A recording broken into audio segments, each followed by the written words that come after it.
Hey guys, this is Chauncey from Good Music to Know, and today's guest is a producer, songwriter, and artist whose music feels like stepping into a world of analog warmth, silky vocals, and retro textures. From dreamy love songs to bold declarations of self-worth, there's a real sense of every release expanding the world she's building, and we're super stoked to have her here. So welcome, Rock Berg. That was awesome. Yeah, welcome. So yeah, I went back to listen to all of your songs today, like obviously massive fan, and there's this silky vocal delivery, analog warmth, playful synth textures, and like a groove that feels recognizably like you. So as both a producer and a songwriter, when you're building, let's say like a Rock Berg track, like what are like the non-negotiable ingredients that help construct that sonic DNA? I think my answer is there is none. And that's why I think it's so me, is because I'm just like, I'm not like, I need to do it like this or I need to do it like that. I literally just pull up an empty track. I have my MIDI right in front of me and I just sit, because I grew up playing piano. So I'll just sit, go through every single sound I can on my fucking DAW, and I will literally just play. And if something sounds good, I'm like, that's the start of a song. And for some reason it all kind of sounds like my sound, but I genuinely, I guess, synth. Yeah. I'm obsessed with synthesizers. So I guess my sound is, yeah, it's all like, I would never be like picking up a guitar and be like, I'm writing a song now with my guitar. I don't even know how to fucking play the guitar. So Fair. it's got to be a synthesizer because I don't know how to play anything else. Yeah, fair. And then I noticed that like your 2025 releases, so like Stuck on You and Sonata, it has this like funky groove, kind of like almost like undertone of like soul elements. But then your 2006 material, it leans harder into these like bigger retro 80 synths textures and has like a more like cinematic pop palette. So was that like a conscious shift sonically, or did you like gradually lean that way? My 2025 releases, those two songs were just me being like, that was the beginning of last year. I had just gone through a really rough breakup, and I was just like, I've always wanted to release music, so I'm just gonna do it.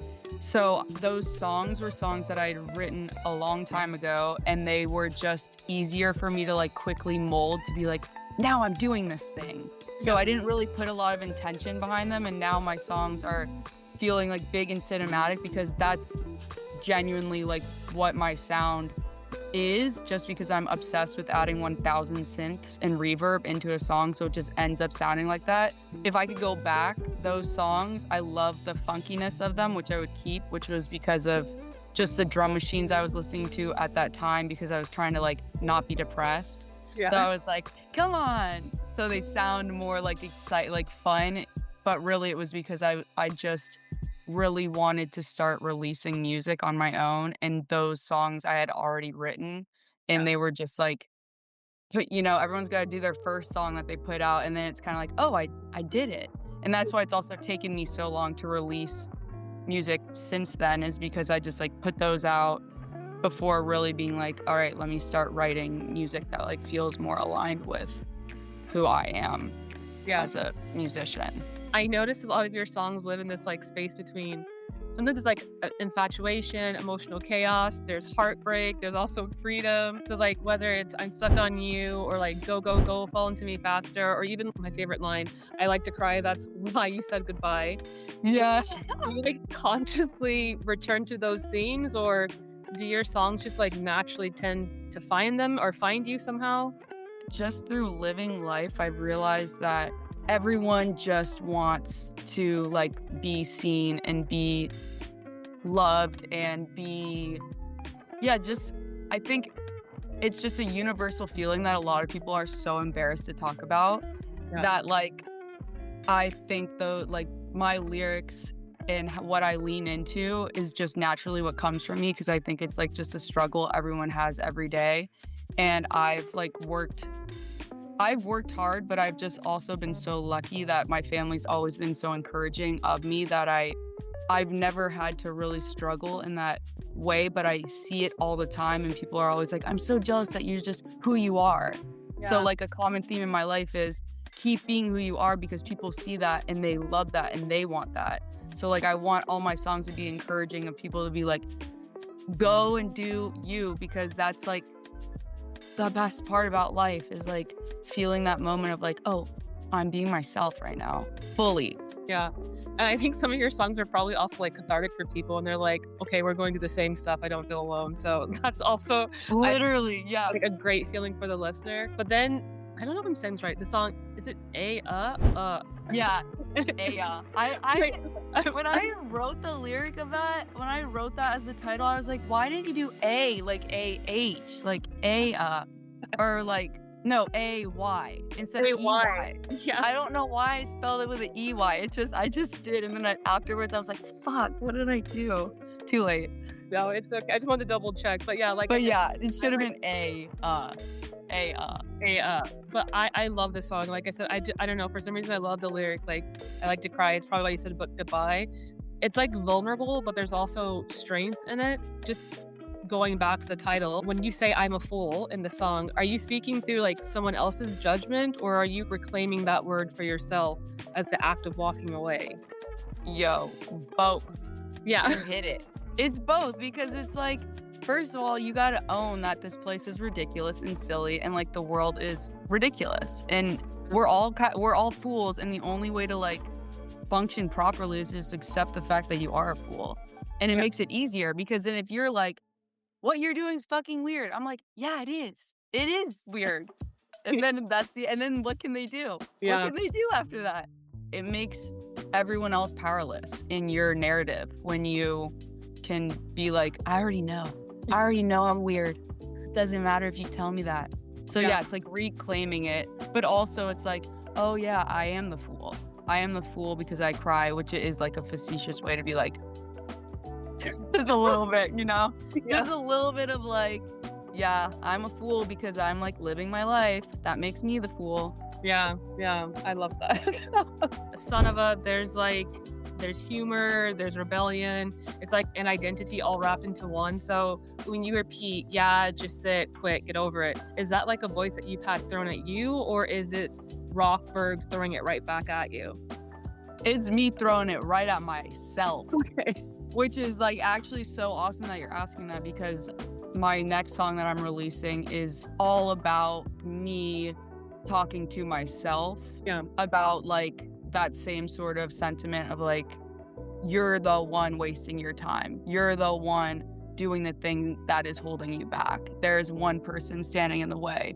It's look at you, but it's like in quote, like in parentheses, it's mirror talks because it's like, who are you when you're talking to yourself in the mirror? Like, what is that? What do you want for yourself that you're procrastinating on or you're not doing for yourself, you know? So Yeah. it's like, I think that line definitely means the same thing. I don't know for some reason reading that question, it felt like trying to say she sells seashells by the seashore. I'm not even sure I read the question right, but I'm happy you understood what I was saying. So that's all good. Hey, I love it. Yeah. No, I'm just rambling too. I don't know what I'm talking about. And then, oh my God, all day today, my dog probably hates me for this. I've had on repeat Let Go. Jesus fucking Christ, such a good song. So like two things. I love the song message, and I love when like the song, but also like the lyrics and the production are completely aligned. So it's a song about like freedom and self-acceptance, not shrinking for anyone. But what's great about that is that like it has a bold message, and like sonically it also matches. So like you have like this heavy bass, and then you have the kicks, and then you have the synth. So when you were building that track, did production shape the message, or did the message dictate like how big the sound needed to be, you know? Like if I could go back and you hear like how it originally sounded, it kind of was rinky dink a little bit because it was like that message. I'm like, let go, oh yeah, and it's like this little Yeah. like drum machine going. I'm like, okay, we gotta like crank it up a little bit, just a Yeah. little bit, because yeah, I also that was a moment like a month ago when I was finishing it that I was like, damn, I was listening to a lot of like as Karen O, and I'm not a fan of my voice. That's why really I started loving reverb so much because I was like, oh, if I just add a fuck ton of reverb, maybe it will drown out my voice enough to where it doesn't really sound like my voice. So it like makes me feel better about releasing it. Yeah. And so I was listening to a lot of her because like her voice is so raw and just like she does not give a fuck about what it sounds like, which I think is so cool. And so the let go was really just like me standing in areas of my room being like screaming let go, because I was like, I want a song where I'm literally like screaming, Yeah. which I've never done before. I want a song where I'm literally like yelling so loud because I don't like my voice. And this is like the craziest thing I could do to like challenge myself, Yeah. is Yeah. like The literally be yelling into the microphone. song is such a banger. Like, I mean, this isn't the question I have written down, just commentary, but what I love about that song is that it feels, I don't even know if this is a term, but it feels like era-less. Like, it could take place in, like, the '80s, it could take place today. It just feels kind of like a timeless classic, but yeah, it's honestly such a good track.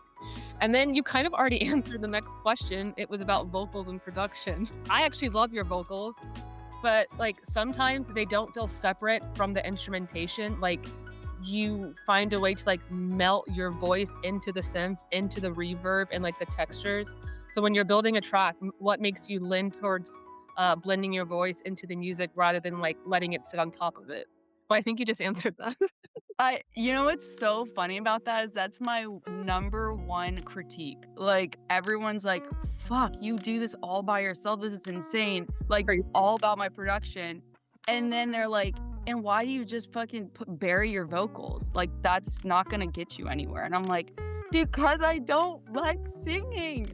But no one else can sing what I want to, like, it has to be me because of just like, it's my whole like thing. Like, I Yeah. want to be the one woman show. So how could I do that and be like, and now you sing my song?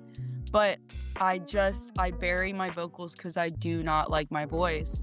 And so I'm learning, like, this next song that you're going to hear is like, I'm going to send it to you.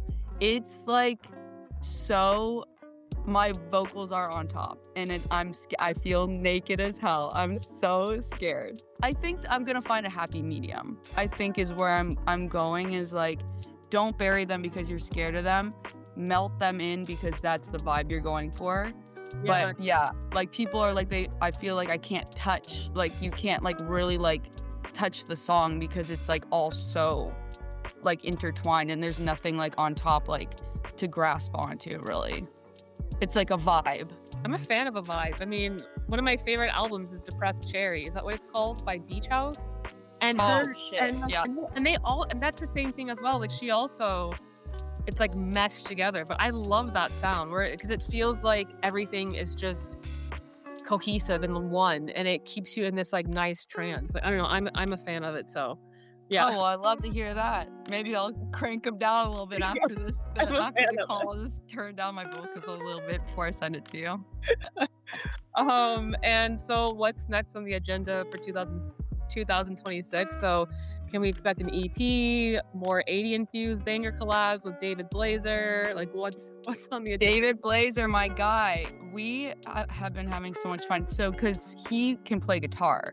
So when we make music, it's really fun because that's like a whole nother voice in the song, which is like exciting for me. We have a freaking banger coming out called Rodeo Clown, which is like so sick. That will probably come out next month. And then I have this song called The Mirror Talks. Oh yeah. I think it's gonna be called Look at You, Mirror Talks. I don't really know on the title yet, but that I'm like, I want to get it ready for distro like this week. Yeah. So hopefully in a month. But I'm just doing singles right now because I feel like it's a way where I can not feel overwhelmed, but also keep creating, because I think, because I'm so new to this, like, I've been writing and producing my whole life, but like I said earlier, like, it took me a long time to be willing to be vulnerable and be like, oh, this is kind of like, I'm gonna try this. I've always been like, I don't want to talk about my music, when my parents would be like, why don't you tell anyone all you do all day is make music? I'm like, don't talk about the music, don't talk about my music. It's like teenage Like, I was angst. Yeah. so- You're like, I don't want yeah. to talk about it, Mom. I don't, literally that. I have actually a project from like 10 years ago called Typical Days, which is sick. Oh. If you like the 80s synth vibe, Yeah, I love it. that band's really awesome. Typical Days, but Days is DAZE. Okay. Check it out. And then I also did another project called Trophy Wives, which I was like know a this. Western like synth vibe also. Wait, this is your song called Trophy Wife? No, the band, a project. Okay, because I did something with an artist. It's a girl, right, called Trophy Wife, and she really is this who you're talking about? Maybe I'm getting confused. You're definitely getting confused. Okay, never mind. But honestly, if there's a song called Trophy Wife, I gotta listen to it. It's a good song. It's amazing. I did a written interview with her. That's what I thought you were talking about, but never mind. Completely different Okay, I'm gonna listen to that. No, this was like a project I was in. That one didn't pan out.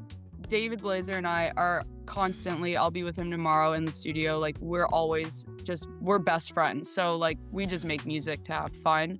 And I think for me personally, the whole EP thing, I think would be getting back to where I started from. I think that this day and age, there's so much going on. There's so much oversaturation. Everyone can literally upload whatever they want online and do the whole thing. So for me, putting so much time and energy into an EP just doesn't feel like it's not the right time for me. I think right now, if you're starting out, what I've seen is the most rewarding is just continue to release music and do the damn content around it. I hate to say it because I know that's the part that everyone hates, but I've been doing it, and I have to say personally, like, I'm loving it now because it started becoming rewarding and people are actually saying they love my music. And it's honestly the hardest part is it's hard to get people to go from Instagram onto Spotify, like to actually listen to my music. But I'm like, I'm going to be so annoying on Instagram that finally people are going to move on to my Spotify and be like, okay, I'll listen to her song. Because right now I think people are like, oh, interesting girl making content. And I'm like, great, that's getting you in the door. Now I need you to freaking go over to my Spotify and actually listen to my music. But from reading what's going on in the industry right now, that's the most valuable part, is the building people who actually just like you and like what you're doing. And then eventually they'll listen to your music. And for me, I want to be Rock Berg. I don't want to be passive listening. I don't want to be on the indie girl on a walk listening to music Spotify station. I'm like, okay, thank you so much. I'm on Cry in Your Bathroom radio station on Spotify. I'm like, I don't never be on that, to be honest with you. I can't even picture you but it's like that's the thing is that's like where these songs are going, and I'm like, okay, that's great, but like I think that I don't want to be passive like that. People listen to that radio station because they're literally like, I want sad music while I clean my apartment, which is cool, but I want to be like, oh shit, this song's making me be like, what the fuck's going on here? This is like, something's going on. And so for me, I think it's better to continue to just build on a platform like Instagram and not worry really about what's going on any other platform. I can't figure out TikTok at all. I tried. Suck at TikTok. I can't I do it every day. I do my little TikTok for 300 people, and I'm like, damn, I thought that was so good, and nothing. And then I get some with like 3 views. I'm like, I have more followers than 3. How is it only 3 people? Even the math doesn't even math with that. Yeah. So that one's a lost cause for me, but I'm still trying because like I said, content's the winner. And the industry wants you to be a full built-out human before they'll even consider looking at you. My music I love, and that's what I do all day, every day, 10 hours a day. But at the end of the day, the content is the king, unfortunately. You know, it sucks a bit. But like I said, it's fun. Once you get it going, I'm having a blast with it now. Like, I call my sister. I'm like, come over, you gotta come record me, do this song 5 more times. You're like, we'll just go out in the streets. I got my microphone in the streets, and I'm just singing. I don't even care. I'm like, it works. Amazing. It works. When I started, I had like no Instagram followers, and now I have all these people who genuinely are so sweet to me and like love what I'm doing. I'm like, that only happened because I did the cringy ass thing that I didn't want to do. I think it might just be cringy to you because I think Yes, always feels that way when you have to put yourself out there, because like, trust me, I've seen some like cringy music stuff on Instagram, but like your music isn't cringy at all. Like I think it's only a matter of time before like your followers all catch up and reflect on your Spotify monthly listeners, because when I first heard your music on Instagram, I was like, "Oh my god, she must be massive, massive, massive on Spotify."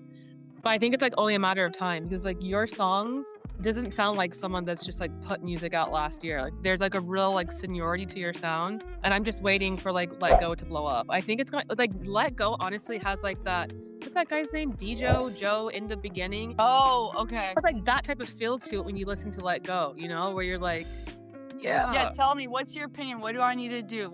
So you're saying push, because I'm like doing the content. I'm like, okay, what do I need to make more content on? Probably Let Go then.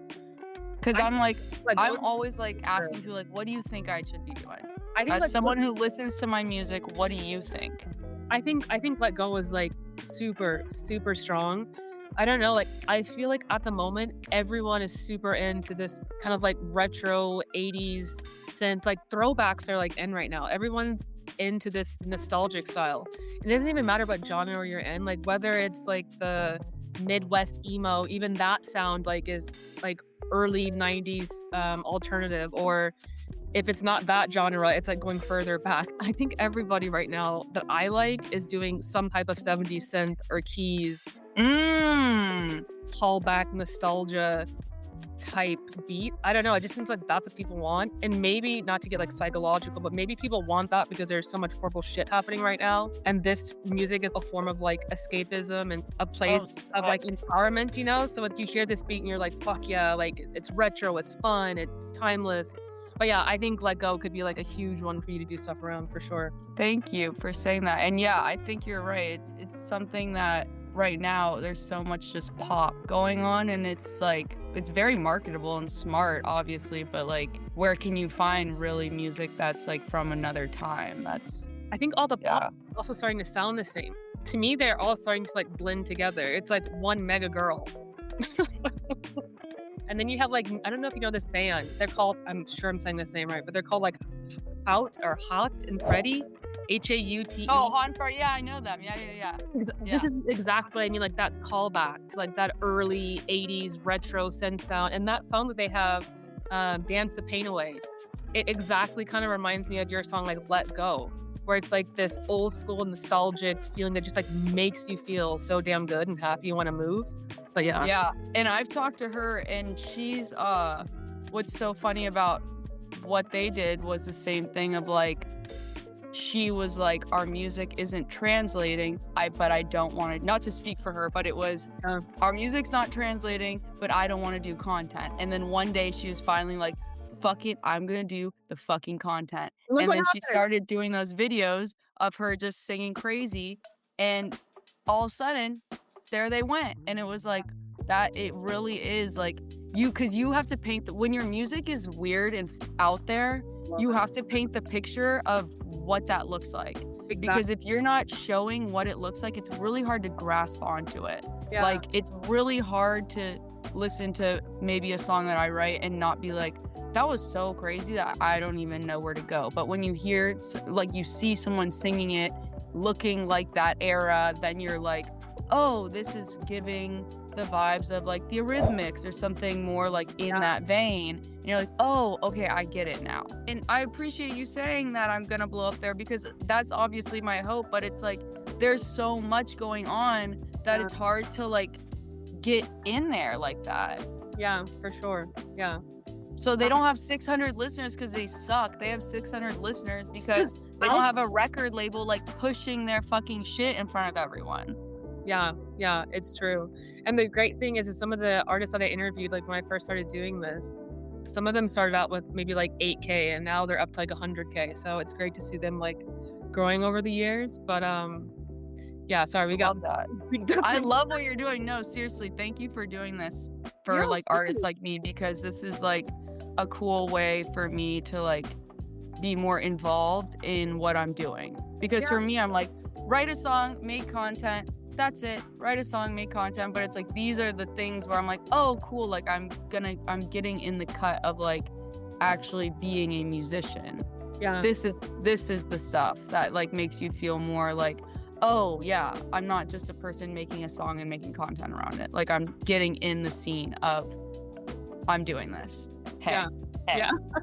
Yeah. And speaking of getting in the scene, so like if someone listened to your music for the very first time today, what's one thing that you hope they like feel or take away? Empowerment of some type. Like, feeling like I hope they take away that, first of all, you can do whatever the fuck you want when it Yeah. comes to music production or anything.